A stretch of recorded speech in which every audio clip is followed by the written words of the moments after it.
arrive. Communément, vous entendez dire le Capaccio.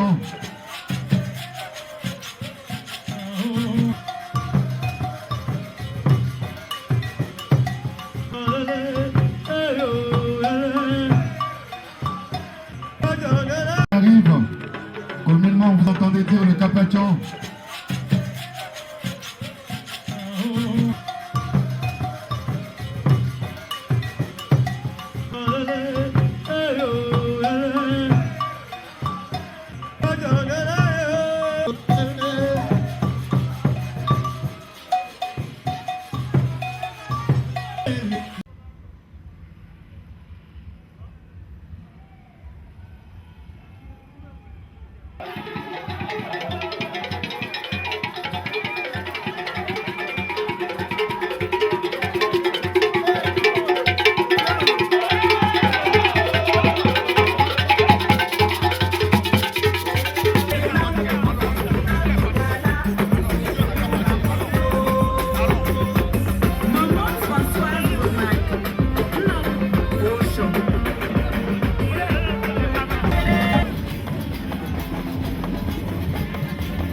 Pourquoi le port Lala?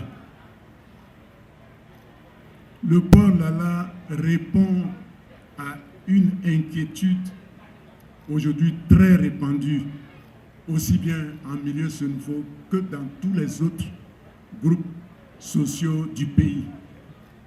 Il y a une baisse progressive du niveau de moralité. Il y a une baisse progressive de l'intégrité. Le mensonge est une pratique aujourd'hui courante. Le vol, malheureusement, se répand. Ça, ce sont des principes que refuse le Poro. Vous pouvez être un voleur, mais vous ne serez pas accepté. Et je dirais, vous ne serez jamais dans la hiérarchie au Poro. Parce que de manière intrinsèque, l'intégrité fait partie des points cardinaux.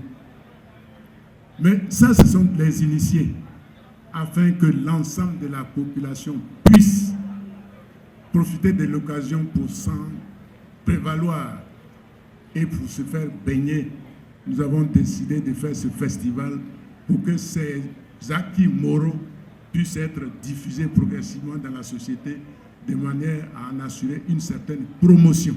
Le port Lala, oui, mais pourquoi l'ouverture aux autres sociétés? La culture, ce n'est pas le recul.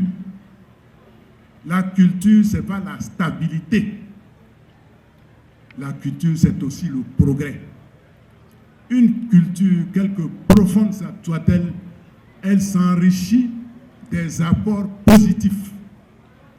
Tout ce que nous pouvons recevoir des autres qui puissent nous aider à nous améliorer, nous allons l'adopter. Et c'est la raison pour laquelle nous sommes ouverts. Une société ouverte durera. Une société qui n'est pas ouverte, elle a tendance à s'éteindre. Tout s'éteindra, tout finira un jour. Mais le Sénat ne sera pas le premier à partir. Le Sénat, le Sénoufo, le Sénat, pas le port là. Le Polala, c'est un aspect du Sénat. Le Sénat, c'est ce qui nous caractérise. La promotion du Sénat, c'est ça. Le Sénat, c'est un contour moral. Ce sont des points cardinaux que nous avons diffusés. L'intégrité, la moralité, le travail, le courage, le silence quand il le faut, le savoir parler quand il le faut. C'est ce qui nous caractérise. Quelqu'un a dit ici tout à l'heure qu'une des caractéristiques ressort à partir de notre oiseau de référence, le calao. C'est vrai. C'est suffisamment décrit, mais on a peut-être besoin de répéter souvent.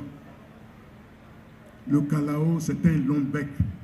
Tout le monde sait que, j'allais dire, il décrit une capacité de parole. Mais le raffinement signifie qu'on est capable de parler beaucoup, mais on parle peu et utile. Le bagage qu'il porte au dos est signe de courage. Ça aussi, ça nous caractérise. Si on veut décrire toutes nos vertus, elles sont contenues dans le calao, mais cela nous prendrait beaucoup de temps. Donc ceux qui en veulent, ils peuvent venir au bois sacré, on va leur expliquer le reste.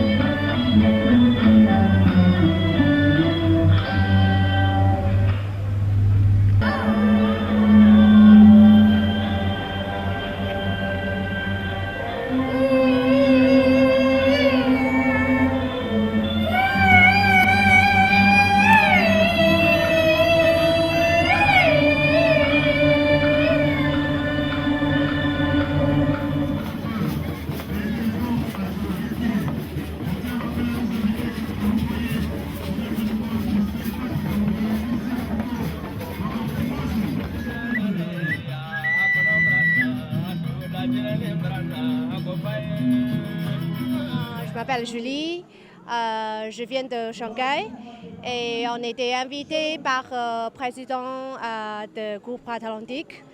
Comment on avait des commerces échangés avec M. Dosongui. Et pour cette fois, il nous dit que c'est une grande fête importante pour le pays et la région.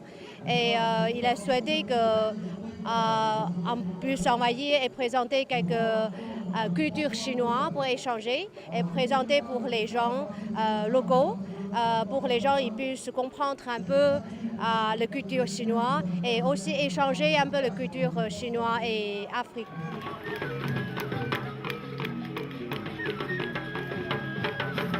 Vous avez en arrière-plan le Soromido qui arrive. Communément, vous entendez dire le Capachan. Mais le véritable nom vous est donné et cette danse arrive en arrière-plan. C'est une manière pour nous de vous montrer la culture riche et vaste du peuple Senfo. Nous sommes là dans le cadre de l'aspect scientifique. Nous voulons essayer de voir quelles sont les retombées en réalité, quelles sont les valeurs culturelles qu'enseigne le Polala au peuple Senufo. Et je voudrais dire merci aux initiateurs, je voudrais dire merci au ministre Koné Dosongui qui œuvre pour la pérennité de la culture Senufo. C'est un plaisir pour nous de nous retrouver ici pour fêter un peu la culture de chez nous, de Kouto. Bon, à ce titre, je pense que ça fait plaisir de voir tout ce monde mobilisé et puis bon, d'avoir affaire à plusieurs cultures différentes qui viennent symbioser pour partager cette belle soirée, ces 3 jours de festivités culturelles à Kouto ici. Merci. Je suis Madame Sosa, je suis arrivée de Lomé, de Togo, voilà.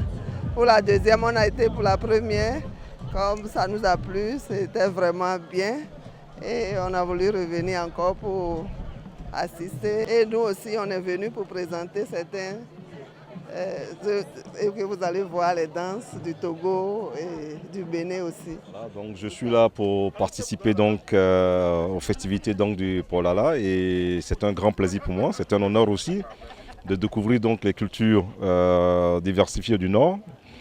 Et je pense qu'au-delà de la culture Senufo, nous avons pu découvrir également d'autres cultures, notamment celle du Bénin, également la culture chinoise et tout. Et donc c'est vraiment un grand plaisir de participer à cet événement et je pense que c'est un événement qui doit être perpétué régulièrement. Et je voudrais justement porter votre micro pour féliciter notre président, le président Koné Dosangui, qui a un pied dans la tradition et un pied dans le modernisme, à travers ce qu'il construit dans le pays, à travers ce qu'il construit en Afrique. On pourrait penser qu'il est loin de sa culture, de sa tradition, mais c'est tout au contraire. Je pense que c'est la base justement de toutes ces qualités qu'il a et qui permet justement de créer cet empire panafricain.